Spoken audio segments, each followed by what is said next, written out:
ప్రవేశించక మునుపు పరిశుద్ధ లేఖనములో నుండి కొన్ని మాటలు మనము ధ్యానిద్దాం.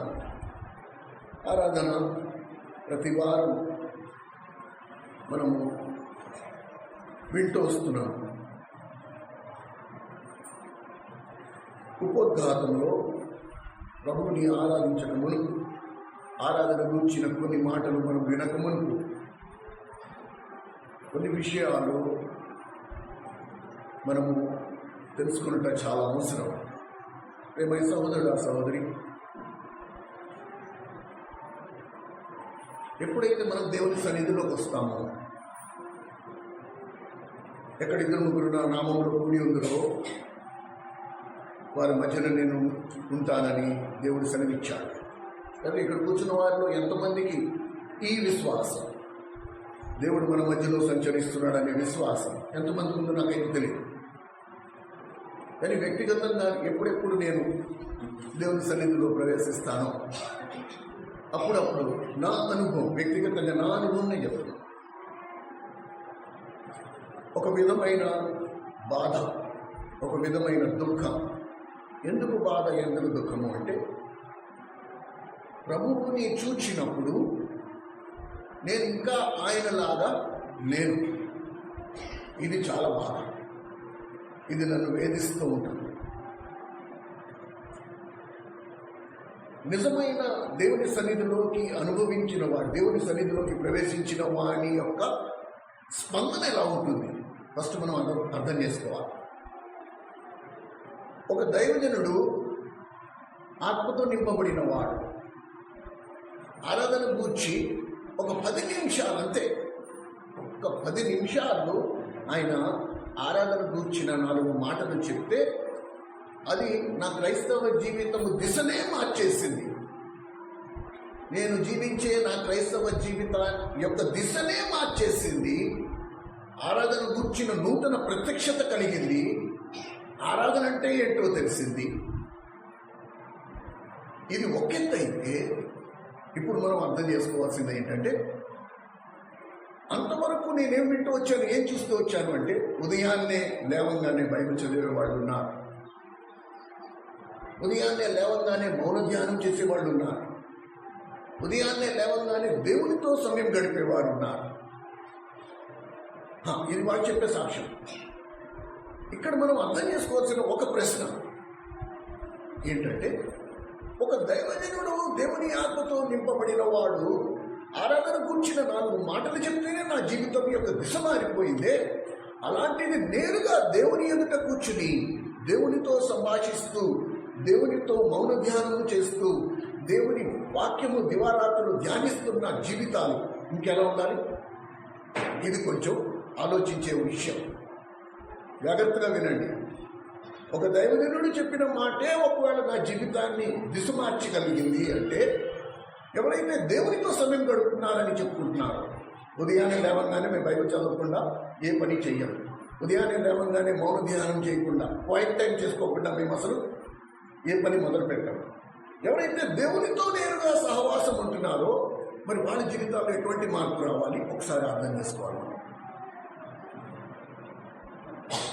మన జీవితాలు, క్రైస్తవ జీవితాలలో ఎందుకు ఇంత డొల్లతనం ఎందుకు ఉందంటే బాహ్యమే. క్రైస్తవ్యం ఎక్కడికి వచ్చి ఆగిపోయిందంటే, నేను బైబిల్ చదివానా లేదా, మౌన ధ్యానం చేశానా లేదా, క్యాలెండర్లో వాక్యం చదువుకున్నానా లేదా, ప్రార్థన చేసుకున్నానా లేదా, ఇదంతా బాహ్య చర్యలు. అంతరంగం అంటే ఏంటి, లోపల ఎలా ఉంది ఇప్పుడు చెప్తా. ఇప్పుడు చూడండి, ఇప్పుడు వాక్యపు వెలుగు. ఒక వ్యక్తి నిజంగా దేవుణ్ణి చూస్తే వానిలో వచ్చే స్పందన ఎలా ఉందో చూడండి. యెషయా గ్రంథము 6వ అధ్యాయం. యెషయా గ్రంథం 6వ అధ్యాయం. ఈయన ప్రవక్త, ఈయన దైవజనుడు. ఏమండి, దేవుని నోటి బూర, ఇంకెన్నైనా పేర్లు పెట్టు ప్రవక్త అయిన యెషయాకి. ఈయన 6వ అధ్యాయంలో ఇక్కడ చూడండి, నేను చదువుతాను, మీరు జాగ్రత్తగా వినండి. రాజైన ఉజ్జియా మృతి నొందిన సంవత్సరమున అత్యున్నతమైన సింహాసనమందు ప్రభు ఆసీనుడై ఉండగా నేను చూచి తిని ఆయన చొక్కాయు, అంచులు. ఇప్పుడు చూడగానే ఆయన ఎలా కనబడుతున్నాడో అవన్నీ వర్ణిస్తూ వచ్చాడు. ఏది కంటికి కనిపించిందో అది చెప్తూ వచ్చాడు. ఆయన చొక్కా ఎలా ఉంది, ఇంకా ఆయనకు పైగా శరాబులు నిలిచి ఉండివి. ఇవన్నీ వర్ణిస్తూ ఇప్పుడు వ్యక్తిగత స్పందన. అలా చూసిన తర్వాత నాలో జరిగిన స్పందన ఏంటి? 5వ వచనం దగ్గరికి వచ్చి అంటున్నాడు ఇప్పుడు, అయ్యో నేను అపవిత్రమైన పెదవులు గల వాడను, అపవిత్రమైన పెదవుల గల జనుల మధ్య నివసించు వాడను, నేను నశించి తిని నేను కనులారా. ఇది స్పందన. ఎప్పుడైతే నువ్వు దేవుణ్ణి నేరుగా చూస్తావో ఫస్ట్ నీ స్పందన ఏముంటుంది? దేవుని రాజ్యము నుండి ఒక వ్యక్తి నీ ఎదుర్కొండా వచ్చినప్పుడు ఆయన్ని చూడగానే నా స్పందన ఎలా ఉంటుంది? అయ్యో నేనెందుకు ఇలా లేను, అయ్యో నేను ఎంత అపవిత్రమైన పెదవులు గల వాడను, నేను ఎందుకు నశించా? జీవం కలిగిన దేవుడిని నేను కళ్ళెదురుకుండా చూసి కూడా నేను ఆయన్ని ఆరాధించలేను. ఎందుకు? నా పెదవులు అపవిత్రం. అలాంటి అనుభవాన్ని నేటి క్రైస్తవ సమాజం ఆరాధన ఎక్కడ తీసుకొచ్చి పెట్టింది? ఆదివారం మనం కూర్చునే ఆ 2 గంటల్లో అమర్చేసింది. దాన్ని తీసుకొచ్చి ఆరాధన అనేది 2 గంటలను చేసేది. ఆరాధన అనేది నిరంతరం, వారానికి 7 రోజులు, రోజుకి 24 గంటలు, నువ్వు జీవితకాలం అంతా నువ్వు దేవునికి ఆరాధికుడిగా ఉండాలి. ఆరాధన అనే మాటకు అర్థం ఏంటి? నేను నిరంతరము నా ప్రభువుని చూస్తూ ఉండాలి. ఆ ప్రభు ఆ బొగ్గులు, రక్త కణాలు, నిప్పు కణాలు తీసుకొచ్చి నా పెదవికి తగిలిస్తూ ఉండాలి. కొత్త నిబంధనలో కూడా ఆ 120 మంది గడిచిన 10 రోజుల నుంచి దేవుని మందిరంలో పైగదిలో మేడగదిలో ప్రార్థన చేస్తూ ఉండగా అగ్ని నాలికల వంటివి వారి తలల మీద నిలిచి ఉండేది.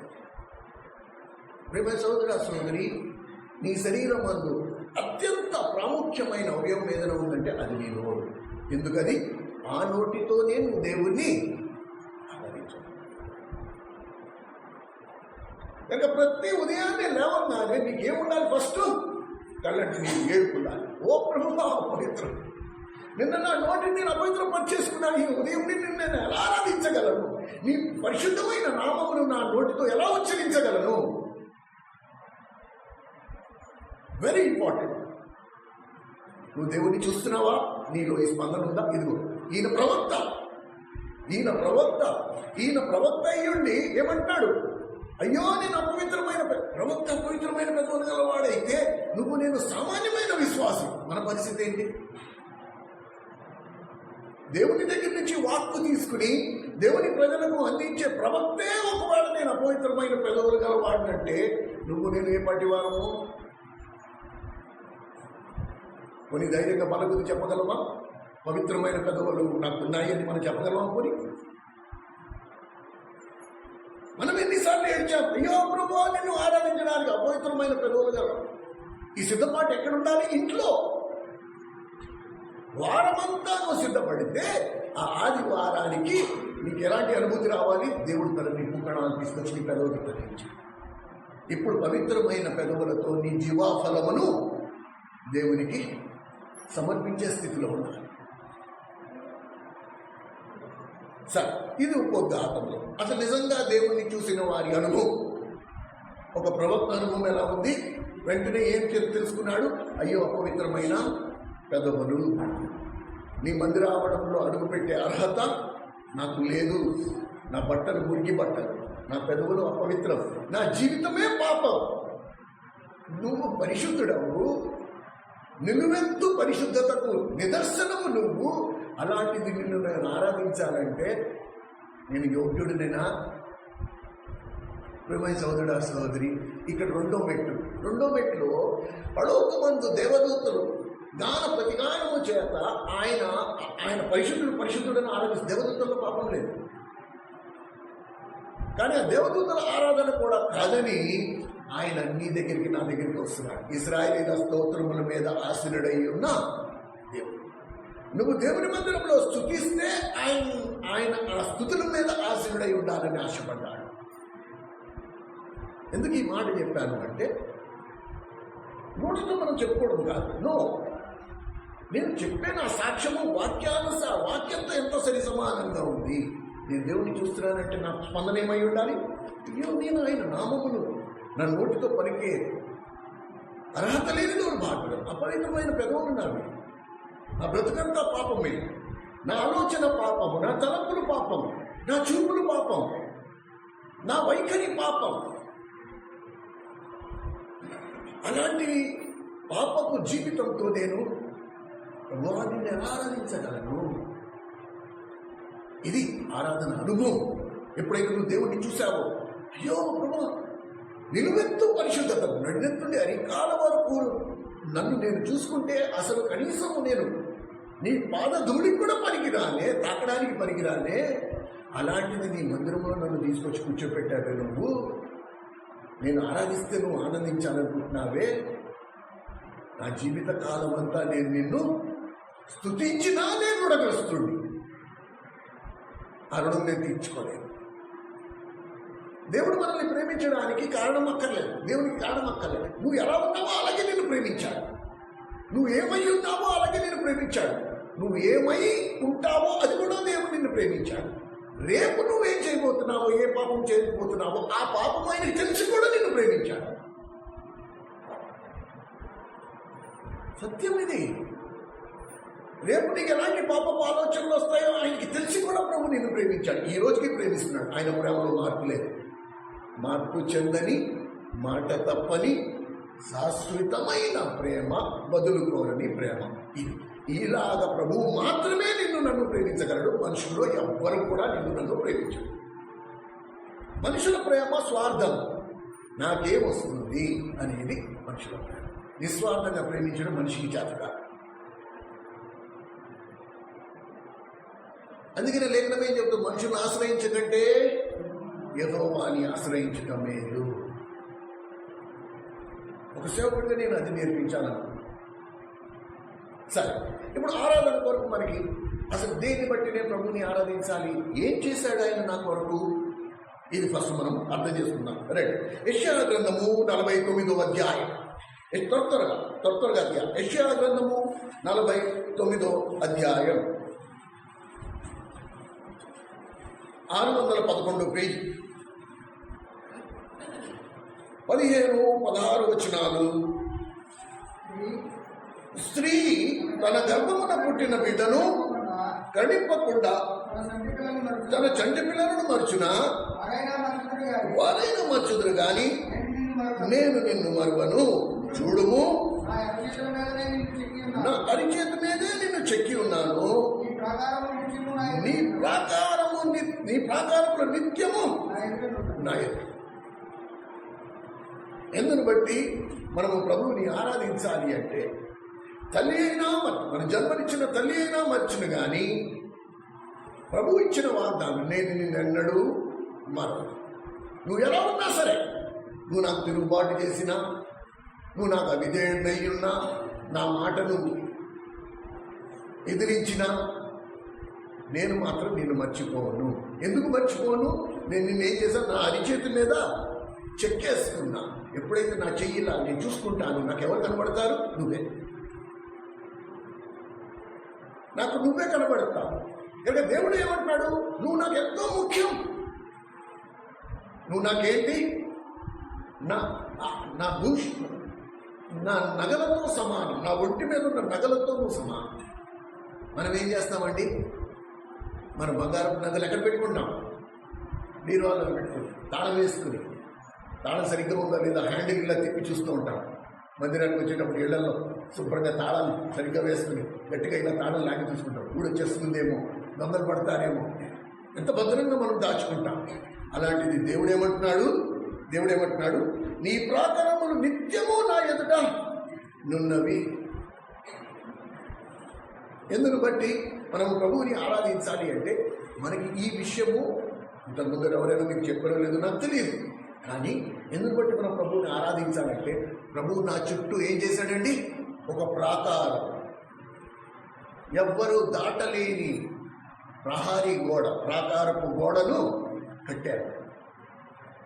ప్రభుని ఆరాధించక మునుపు ఒక 4 ప్రాకారాలను మనము దేవుని లేఖనములో చదువుకుని ఆ ప్రభువుని సంఘముగా మనమందరం కలిసి ప్రభువుని ఆరాధిద్దాం. మొట్టమొదటి ప్రాకారపు గోడ యెషయా గ్రంథము 60వ అధ్యాయం. త్వరగా తీయాలి. యెషయా గ్రంథము 60వ అధ్యాయం, పేజీ నెంబర్ కూడా చెప్పాలి. 620వ పేజీ, యెషయా గ్రంథం 60వ అధ్యాయం 18వ వచనం. ఇకను నీ దేశమున బలాత్కారం అను మాట వినబడదు. ఇకను నీ దేశమున బలాత్కారం అను మాట వినబడదు. నీ సరిహద్దులలో వాడు అను మాట గాని, నాశనమను మాట గాని వినబడదు. రక్షణయే నీకు ప్రాకారమనియు, ప్రఖ్యాతియే నీ గుమ్మములనియు నీవు చెప్పుకుందువు. కనుక నాకు మనుషుడికి ఎలాంటి ప్రాకారం వేశాడు? రక్షణ అనే ప్రాకారం. దేవుడు తన రక్షణతో నన్ను అలంకరించాడు. నిత్యనరకానికి పాత్రలో అయిన మనలను ఆయన ఆ కలవరి సిలువలో ఇష్టపూర్వకంగా తన ప్రాణము బలిగా అర్పించటం వలన ఆ రక్షణ అనే మహాప్రసాదం నీకు నాకు లభించింది. అంటే పరోక్షంగా ఏం చేశాడు దేవుడు? రక్షణ అనే ప్రాకారము నీ చుట్టూ వేశాడు. ఎందును బట్టి మనము ప్రభువుని ఆరాధించాలి. ప్రియమైన సహోదరుడు, ఆ సహోదరి, మనం అందరము ప్రాకారపు గోడలు కట్టుకుంటాం, కానీ ఈ ప్రాకారపు గోడలు మనల్ని కాపాడం. బైబిల్ గ్రంథములో ఎరికో పట్టణము చుట్టూ ప్రాకారం ఉంది, కానీ ఆ ప్రాకారం ఎరికో పట్టణాన్ని కాపాడలేకపోయింది.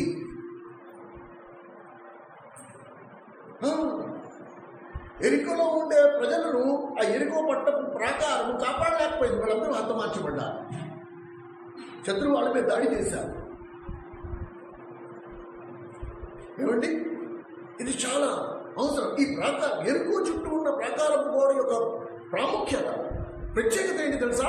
ఆ ప్రాకారపు గోడ ఎంత వెడల్పుగా ఉందో అంటే, ఆ ప్రాకారపు గోడ మీద ఒక రథం ఇటు నుంచి, ఒక రథం అటు నుంచి ఒకేసారి దాటగలరు. రథం పక్క పక్కన అంటే ఎంత వెడల్పు? దాదాపు 10 అడుగులు 15 అడుగులు వెడల్పు. అంత వెడల్పు ప్రాకారపు గోడ ఎరికో పట్టణస్తులను కాపాడలేకపోయింది. కానీ జీవం కలిగిన దేవుడు ఎలాంటి ప్రాకారం వేశాడండి? రక్షణ అనే ప్రాకారం. సామెతల గ్రంథం 25వ అధ్యాయం 28వ వచనం. సామెతల గ్రంథము 25వ అధ్యాయం 28వ వచనం.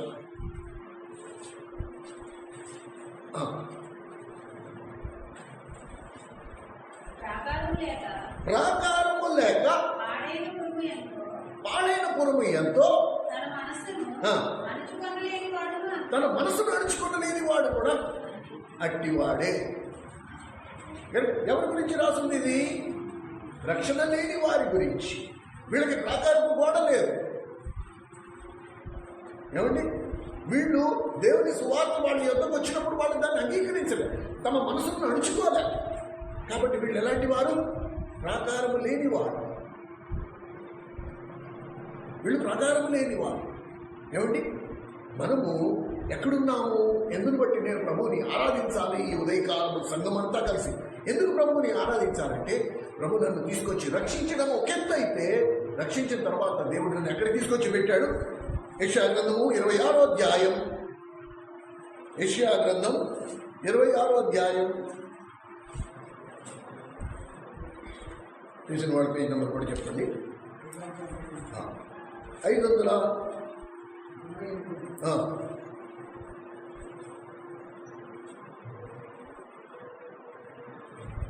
యెషయా గ్రంథము 26వ అధ్యాయం మొదటి వచనం. ఆ దినమున యూదా దేశంలో జనులు ఈ కీర్తన పాడుదురు, బలమైన పట్టణము ఒకటి మనకున్నది, అది రక్షణ అనే దానికి ప్రాకారము గాను బురుజులుగాను. ఇదిగో ఇది దాని కండిషన్. ఆ ప్రాకారములు గల పట్టణం లోపల ఎవరుంటారు అంటే, సత్యమును ఆచరించు నీతి గల జనము ప్రవేశించినట్లు ద్వారమును తీయుడి. ఎవని మనస్సు నీ మీద ఆనుకును వాని నీవు పూర్ణ శాంతి గల వారిగా కాపాడుదువు. అనగా అతడు నీ యందు విశ్వాసం ఉంచి ఉన్నాడు. ప్రియమైన సోదరులు, అసలు మనుషుల మీద కాదు నీ విశ్వాసం. ఎవరి మీద ఉండాలంట? దేవుని మీద. ఎవరి మనస్సు నీ మీద ఆనుకున్నో వాడికి నువ్వేం చేస్తున్నావంట? రక్షణ అనే ప్రాకారం నీ చుట్టూ వేస్తావు. కనుక ఎవరిని ఆశ్రయించాలి? ఎవరిని ఆశ్రయించాలండి మనము? చెప్పండి. ఎవరిని ఆశ్రయించాలి? ఆరాధకులైతే వారు నిత్యము దేవుణ్ణి ఆశ్రయిస్తారు. ఎందుకు ఆశ్రయించాలి? ఎందుకంటే ప్రభువా, నువ్వు నా చుట్టూ రక్షణ అనే ప్రాకారము వేసి ఉన్నావు. నువ్వు నా చుట్టూ రక్షణ అనే ప్రాకారం వేసి ఉన్నావు కనుక నేను నీ మీద అనుకుంటా. మేము ఈ ఇంట్లో ఉన్నప్పుడు చాలాసార్లు ఈ వెనక కూర్చున్న చిన్నయ్యకి అయితే ఏంటి, రంగారావుకి అయితే ఏంటి, ఈ వెంకటేశ్వరికి అయితే ఏంటి, వీళ్ళందరికీ ఒక డౌట్ ఎప్పుడు, ఈ చీకట్లో ఎలా ఉంటున్నారండి బాబు ఒంటరిగా, ఈ వెనకాల ఒంటరిగా ఎలా ఉంటున్నారండి బాబు, ఇక్కడ పావులు ఉన్నాయి, తేళ్ళు ఉన్నాయి. ఏమున్నా సరే దేవుని మీద ఆధారపడిన వాడికి ఎలా ఉంటుందండి? రక్షణ అనే ప్రాకారము మంచిది. కనుక మనుషులు కాపులా ఉండక్కర్లే, మనుషులు తోడు ఉండాల్సిన అవసరమే లేదు. జీవం కలిగిన దేవుడే తోడుంటే మనుషులు ఏం చేయగలరండి? ఎవరి మనస్సు దేవుని మీద ఆనుకుని ఉండదు. ప్రభు కూడా కోరుకుంటున్నాడు, నా పిల్లలు నన్ను వాటేసుకోవాలి, నా రొమ్మును ఆనుకుని ఉండాలి, నా మడపట్టుకుని వెళ్ళాడాలి, నేను వాళ్ళని ఉజ్జగించాలి, వాళ్ళని ఎత్తుకోవాలి, వాళ్ళని ఆదరించాలి, వాళ్ళని ఓదార్చాలి, వాళ్ళని ధైర్యపరచాలి. ఇది ప్రభు ఆశ. ప్రతి తండ్రికి ఆశ ఉంటుంది. కనుక మొదటి ప్రాకారం ఎలాంటిది అని మనం చూస్తే రక్షణ ప్రాకారము. ఆయన నామము తప్ప వేరే ఏ నామములోనూ రక్షణ లేదు. అపోస్తల కార్యములు 4:12 ఎంత స్పష్టంగా రాసింది. ఆయన నామము కంటే పై నామము లేదు, ఆయన నామములో తప్ప వేరే ఏ నామములో రక్షణ లేదు. రెండో ప్రాకారం దగ్గరికి వద్దాం. కీర్తన గ్రంథము 122వ కీర్తన, 122వ కీర్తన పేజ్ నెంబర్ ఎప్పుడు తీసినవాడు 122వ కీర్తన 7వ వచనం. నీ ప్రాకారములలో నెమ్మది కలుగునుగాక, నీ నగరములో క్షేమముండునుగాక. కనుక ప్రియమైన సహోదరుడా సహోదరి, దేవుడు రెండో ప్రాకారం మన చుట్టూ వేసిన రెండో ప్రాకారం ఇది ఎలాంటిది? నెమ్మదితో కూడిన ప్రాకారం. ఎవరైతే ఈ ప్రాకారం మధ్యలో ఉన్నారో వాడికి నిత్యము ఏముంటుందండి? నెమ్మది, సమాధానం ఉంటుంది. ఏ విషయంలో వాడు కలవరపడాల్సిన అవసరం లేదు, ఏ విషయంలో వాడు భయపడాల్సిన అవసరం లేదు, ఏ విషయంలో వాడు కంగారు పడాల్సిన అవసరం లేదు. అయిపోయి అనే పరిస్థితి వాడి జీవితంలో ఉండదు. నువ్వు ఎలాంటి ప్రాకారం వేసావు? మా చుట్టూ నెమ్మది, సమాధానకరమైన ప్రాకారము మా చుట్టూ నువ్వు వేసి ఉన్నావు. అదే పరిస్థితి యెషయా-గ్రంథంలో లేఖనం చెప్తుంది, దుష్టునికి ఏముండదు? నెమ్మది ఉండదు. ఎందుకు నెమ్మది ఉండదు? దుష్టునికి నెమ్మది ఉండదు. ఎందుకు ఉండదు నెమ్మది? అసలు వాడు ప్రాకారం లోపల లేడు. కానీ ఎవరికి నెమ్మది ఉండదు అంటే ఎవరైతే ప్రాకారం లోపల లేరు, ఎవరైతే బయట ఉన్నారు. దేవుడు మాత్రం నమ్మదగిన వాడు. దేవుడైతే సమాధానం అనే ప్రాకారం, నెమ్మది అనే ప్రాకారం వేసి ఉన్నాడు. తన ప్రజలు ఆ ప్రాకారం లోపల సురక్షితంగా గుడ్డ మీద చేతులు వేసుకుని నిద్రపోవాలి. ఏ విషయంలో వాళ్ళు ఏం రాస్తుంది? మళ్ళీ ఒకసారి చదవండి. 122వ కీర్తన 7వ వచనం. నీ ప్రాకారములలో నెమ్మది కలుగునుగాక, నీ నగరములలో క్షేమముండునుగా. ఎప్పుడు క్షేమం, ఆల్వేస్ సేఫ్టీ. ఎందుకు బట్టి మనం ప్రభువుని ఆరాధించాలంటే, ప్రభు ఈ ప్రాకారం నా చుట్టూ ఇలాంటి ప్రాకారం వేసేవా, నేను అనుభవిస్తున్న నెమ్మది, నేను అనుభవిస్తున్న ఆ క్షేమం నువ్వు నా చుట్టూ ప్రాకారం వేసి. ఇక్కడ ఒక మాట మీరు ఆశ్చర్యపోతారు. దేవుని లేఖనంలో ఉండే ఒక్కొక్క సత్యం కనుక నువ్వు తెలుసుకుంటే, నువ్వు 24 గంటలు ఆరాధించినా సరే ఇంకా నేను బాకీ ఉన్నా, ఇంకా పొదువే, ఇంకా రుణం తీరలే అనిపిస్తుంది. ఏంటంట? మన చుట్టూ నెమ్మది గల ప్రాకారము వేశాడా? ఆయన నగరంలో మనకి క్షేమం అనుగ్రహించాడా? అంతేనా? 62 యెషయా గ్రంథం 62 యెషయా గ్రంథము 62 అధ్యాయం 6వ వచనం. యెషయా గ్రంథం 62 అధ్యాయం 6వ వచనం. యెరూషలేమా, నీ ప్రాకారముల మీద మై గుడ్నెస్, ఉత్తి ప్రాకారము కాదు, సంగము చుట్టూ ప్రాకారమే కాదు, ఆ ప్రాకారం మీద ఏం చేశాడంట? కావలి వారిని ఉంచాడు. నీ ప్రాకారము చుట్టూ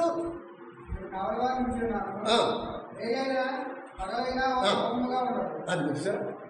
రేయైనా పగలైనా 24 గంటల డ్యూటీ వాళ్ళకి.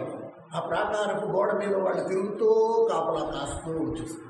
శత్రువుని కనిపెట్టుకుని ఉంటారు. ఏ ఒక్క దాడి, ఏ ఒక్క బాణం, ఏ ఒక్క ఆ ప్రాకారములు దాటి లోపలికి రాలేదు. ఇంకొక మాట చెప్పనా? ఎగిరి గంతులేస్తాం. ఈ మాటలు వింటే ఎగిరి గంతులేస్తాం. ఇదే యెషయా గ్రంథంలో 27వ అధ్యాయం దగ్గరికి రండి. ఇప్పుడు చూడండి, యెషయా గ్రంథం 27వ అధ్యాయం 3వ వచనం. యెషయా గ్రంథం 27వ అధ్యాయం 3వ వచనం. యెహోవా అను నేను దాన్ని కాపు చేయుచున్నాను,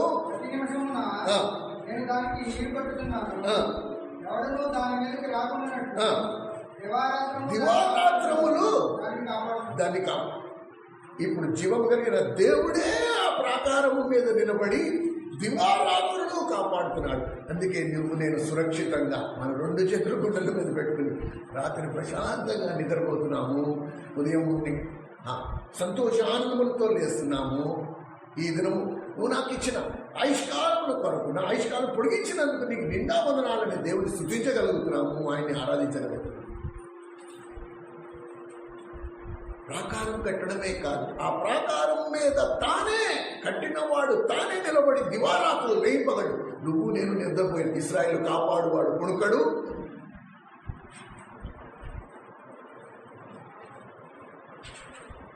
పిల్లలు పడుకోకపోతే తండ్రి వాళ్ళని ఒళ్ళో పడుకోబెట్టుకుని వాళ్ళకి జో పెడుతూ ఉంటాడు. పడుకో, హాయిగా పడుకో, నేను ఆ చంటి బిడ్డ ఎలా నిద్రపోతాడు తెలుసా? మా డాడీ ఉన్నాడు. ఎంత నెమ్మది, ఎంత ప్రశాంతంగా నిద్రపోతాడంటే, నేను మా డాడీ ఒళ్ళో ఉన్నా, నాకేం భయము లేదు. వాడు నిద్రపోయిన తర్వాత వాడి కింద పడుకోబెట్టినా సరే, వాడు ఏ అనుభవంలో ఉన్నాడు? మా నాన్న ఒళ్ళో నేనున్నా, నాకేం భయం లేదు. ఎందుకు బట్టి జీవం కలిగిన దేవుని మనం ఆరాధించాలంటే, ఆ దేవుడు నా చుట్టూ, నా శరీరాన్నే కావలి కాదు, నా ఆత్మకు కూడా కాపలా పెట్టాడు. బుద్ధి నా శరీరం కాదు, నా ఆత్మకు కూడా కావలి పెట్టాడు. హెబ్రీయులకు రాసిన పత్రిక 13వ అధ్యాయం 15వ వచనంలో మీ ఆత్మలకు, చదువుదాం ఆ మాట. హెబ్రీయులకు రాసిన పత్రిక 13వ అధ్యాయం 15వ వచనం. కాబట్టి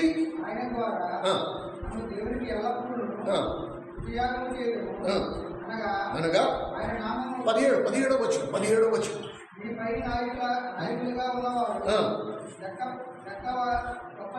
లెక్క అప్పచెప్పవలసిన వారు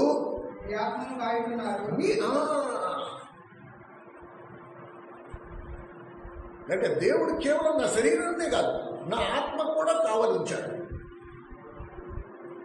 కనుక దేవుని మందిరంలో సేవ చేసిన సేవకులని ఎందుకు పెట్టాడు అంటే, వారు నిరంతరము నీ ఆత్మ నశించకుండా వారి ప్రార్థనలో దేవునితో విజ్ఞాపన చేస్తున్నారు. ఈ ఆత్మ నశించకున్నట్లు నీ కార్యము వాళ్ళు జరిగించు, వారు మనోనేత్రాలు వెలిగింపచేయి, వారిలో సంపూర్ణ మారు మనసు రక్షణానుభవం వారిని కలుగుచేయి. కనుక ఎందుకు బట్టి నా ప్రభువుని నేను ఆరాధించాలంటే, నా శరీరానికే కాదు, నా ఆత్మ కూడా కావాలొచ్చాడు, నా ఆత్మ కూడా ప్రాకారపు గోడ కట్టాడు. కనుక నేను ఎన్నటికీ నశించాను. ఏమండి, 3వ ప్రాకారపు గోడ దగ్గరికి వద్దాం.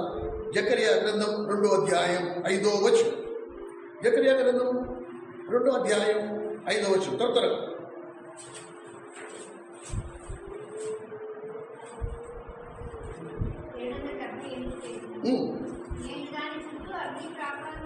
నేను దాని చుట్టూ అగ్ని ప్రాకారం,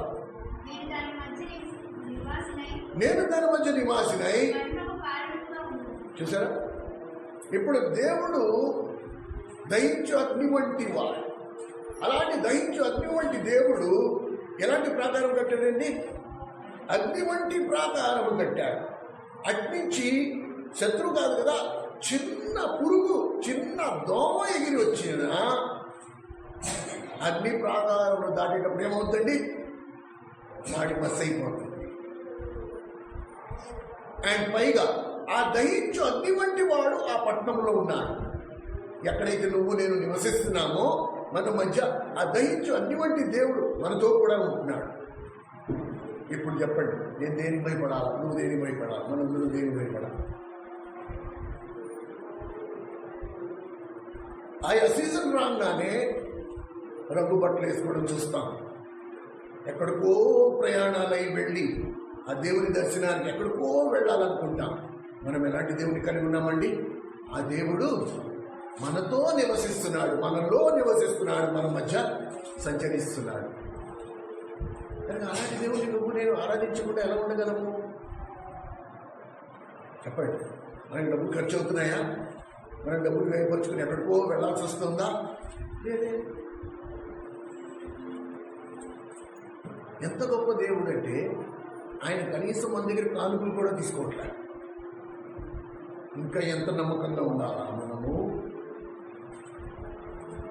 కొంచెం ఆలోచన చేయాలి, కొంచెం ఆలోచన చేయాలి. ప్రియమైన సహోదరుడా, సహోదరి, యెషయా గ్రంథము 25వ అధ్యాయంలో ఒక మాట నేను మీకు చూపిస్తా. చూడండి. అగ్ని ప్రాకారము గల దేవుడు, అగ్నిగా దహించు అగ్ని వంటి దేవుడు మనకుంటే, యెషయా గ్రంథకర్త ప్రవక్త అయిన యెషయా ఏమంటున్నాడో చూడండి. 25వ అధ్యాయం 3వ వచనం, 587వ పేజీ. భీకరుల ఊపిరి గోడకు తగిలిన గాలివాన వలె ఉండగా, నువ్వు బీదలకు కరుణ్యముగా ఉంటివి. దరిద్రం కలిగిన శ్రమలలో వారికి సరైనగాను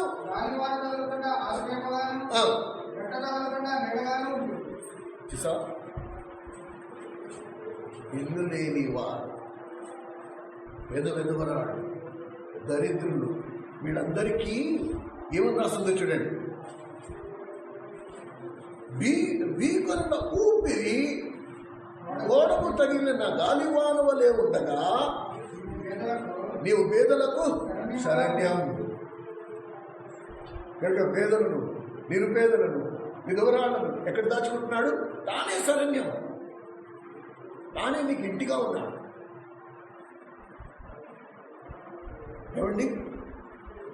గాలివాన తగలకుండా ఆశ్రయముగాను, వెట్ట తగలకుండా నీడగాను ఉంటుంది. సహోదరి, నేను దేవుని శరణములో ఎంతమంది ఈ సత్యాన్ని గ్రహిస్తున్నారో నాకు తెలియదు.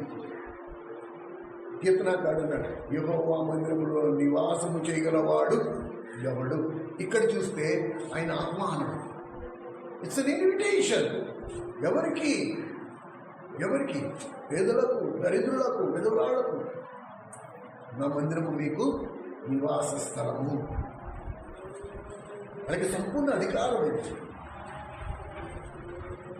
దేవుని సన్నిధిలో ఉండే భాగ్యము అందరికీ రాదు, కానీ ఈ గుంపుకి మాత్రం దేవుడు ముందుగా రాసిచ్చేశాడు. మీకు నేనే ఆశ్చర్యంగా ఉన్నా. ఏమండి? 4వ దగ్గరికి వద్దాం. ప్రకటన గ్రంథము 21వ అధ్యాయం. ప్రకటన గ్రంథం 21వ అధ్యాయం 12వ వచనం. ఆ పట్టణమునకు ఎత్తైన గొప్ప ప్రాకారమును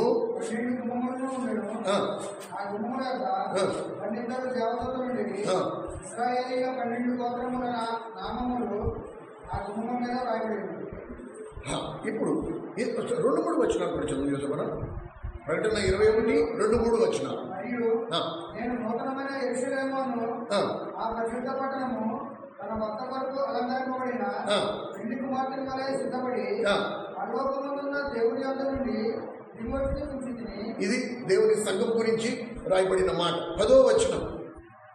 ఆత్మవశుడై ఉన్నందున నన్ను ఎత్తైన గొప్ప పర్వతానికి కొనిపోయి యెరూషలేము అను పరిశుద్ధ పట్టణము దేవుని మహిమ గలదై పరలోకమందున్న దేవుని యొద్ద నుండి దిగివచ్చి నాకు చూపించాడు. ఇప్పుడు ఎలాంటి గోడ కట్టాడండి? మహిమ గల ప్రాకారం.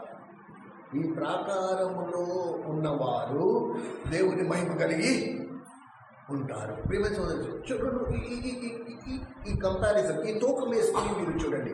పాత నిబంధన కొత్త నిబంధన ఏ మార్పు లేదు. పాత నిబంధనలో ఏముండేది? ప్రత్యక్ష గుడారం. ఆ ప్రత్యక్ష గుడారంలో 3 భాగాలు: ఆవరణము, పరిశుద్ధ స్థలము, అతి పరిశుద్ధ స్థలం. ఆ ప్రత్యక్ష గుడారము పడగొట్టి దేవాలయం కట్టారు. ప్రత్యక్ష గుడారం పాత నిబంధన అయితే, కొత్త నిబంధన వచ్చేటప్పటికి దేవాలయం అయిపోయింది. మొదటి దేవాలయాన్ని పడగొట్టి 2వ దేవాలయాన్ని మళ్ళీ నిలబెట్టారు. తెలుసా ఈ విషయం? మొదటి దేవాలయాన్ని బబులోను వాసులు ఏం చేశారు? పూర్తిగా యెరూషలేములో ఉండే దేవాలయాన్ని పునాదులతో సహా పెళ్లగించేశారు. ఆ తర్వాత 70 సంవత్సరాల శిక్ష అనుభవించిన తర్వాత, 79 సంవత్సరాల శిక్ష అనుభవించిన తర్వాత మళ్ళీ ఇశ్రాయేలీయులు యెరూషలేముకు వెళ్ళి 2వసారి మందిరం మళ్ళీ కట్టుకున్నారు. దీన్నే కొత్త నిబంధనలో వచ్చేటప్పటికీ ఇప్పుడు చూడండి, దేవుడు మహిమగా వచ్చాడు. అందుకనే యేసుప్రభు పుట్టిన తర్వాత కాపర్లు, జ్ఞానులు ఏమన్నారు? మేము దేవుని మహిమను కనుగొంటిమి, ఆయన కృపాసత్య సంపూర్ణుడిగా మన మధ్య నివసించాడు. అలాంటి యేసుక్రీస్తు ప్రభుని ఏం చేశారు? సిలువేశారు, అంటే పడగొట్టేశారు. కానీ 3వ దినమున ఆయన తిరిగి మళ్ళా లేచాడు. ఈ సూత్రాన్ని ఎవరు చెప్పలేరు, ఎవరికి అర్థమే కాలేదు. అదే మాట ఆయన అన్నాడు, దేవాలయాన్ని మీరు పడగొట్టిన 3వ రోజు నేను మళ్ళీ కడతానన్నాడు. అయ్యో వీడు దేవదూషకుడు అని తీసుకెళ్ళి సిలువేశారు. కానీ ఏమైంది? 3వ రోజు ఆయనే, అంటే దేవుని మందిరం ఎవరు? ప్రభువే మనకి దేవుని ఆలయమై ఉన్నాడు. ఆ ప్రభువే మనకి దేవుని ఆలయమై ఉన్నాడు. ఎఫెసీ పత్రిక 3:21 మనం గమనిస్తే, దేవుని సంఘము దేవునికి ఆలయమై ఉన్నది. దేవుని సంఘము దేవునికి ఆలయమై ఉన్నది. అలాంటి ఆలయాన్ని ప్రకటన గ్రంథం 21వ అధ్యాయం 22వ వచనంలో చూస్తే ఇది చాలా ప్రాముఖ్యమైన మాట. 21వ అధ్యాయం 22వ వచనంలో చూస్తే దానిలో ఏ దేవాలయమును నాకు కనబడలేదు.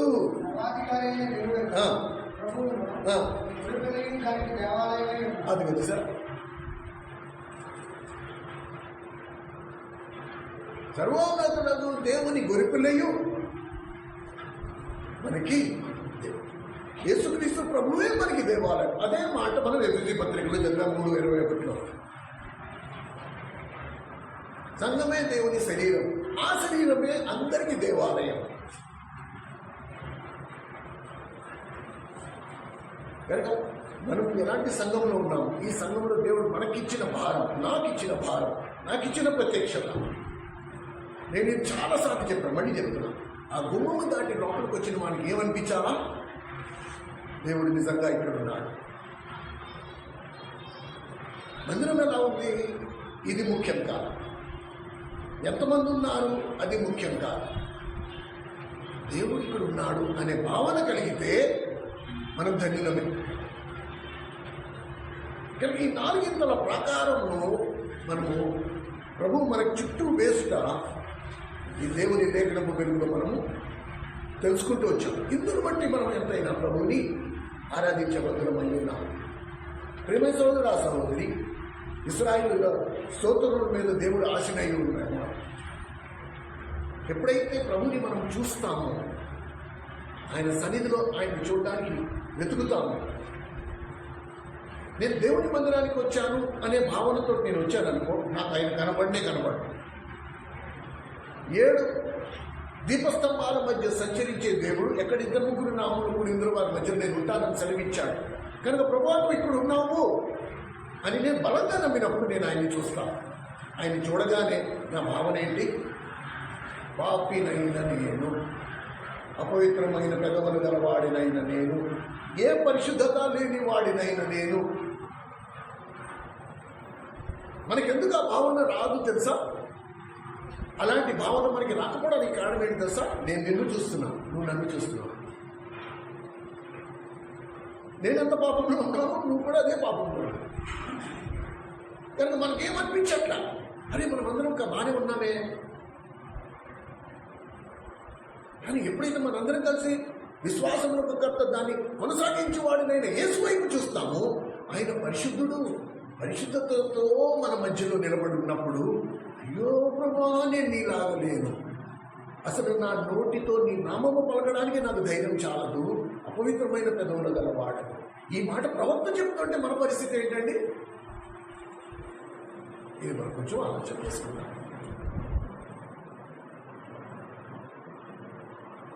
దయచేసి కొంచెం సమయం మనం లేచి నుంచుని ఆ సమయంలో మనం హృదయాలు ప్రభువు ఆధారంగా తప్పుగా